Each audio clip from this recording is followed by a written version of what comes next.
میں رونقیں لگ گئی، بہاریں آ گئی، نمازیوں کی تعداد بڑھ گئی، قرآن پڑھنے والے گھروں کے اندر تلاوت قرآن شروع ہو گئی۔ لیکن جب رمضان آج ہم سے جدا ہو رہا ہے میرے بھائیوں، دکھ اس بات کا آ رہا ہے جب رمضان ہم سے جدا ہو رہا ہے لیکن اب رمضان چلا جائے گا، صبح عید آئے گی، عید کے دن وہی معاملات شروع ہو جائیں گے، وہی قرآن پاک کو چھوڑ دیا جائے گا، پھر نمازیں پڑھنا بھی میرے بھائیوں چھوڑ دی جائیں گی۔ لیکن جب رمضان المبارک آیا ہر بندہ مسجد میں رخ کیا، لیکن جب رمضان گیا ہر بندے نے مسجد کا رخ چھوڑ دیا۔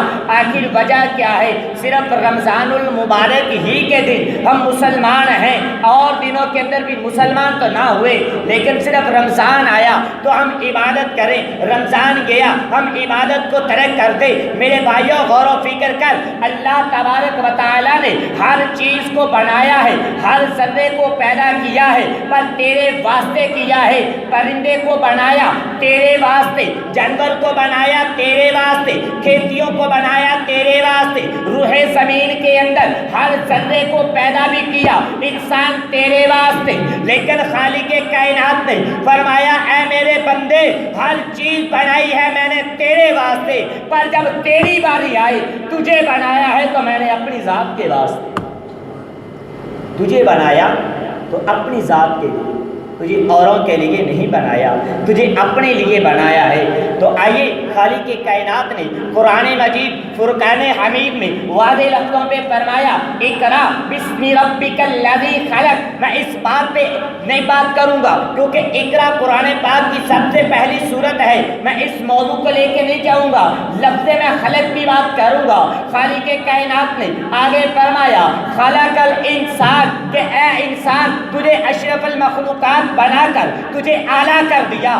آگے سورۃ رحمان کے اندر خالق کائنات نے فرمایا خلق الانسان، پتہ یہ چلتا ہے جب رب کائنات نے انسان کو پیدا کیا فرشتوں میں فخر کر رہا تھا اے میرے فرشتوں اب دیکھو میں نے اشرف المخلوقات بنایا۔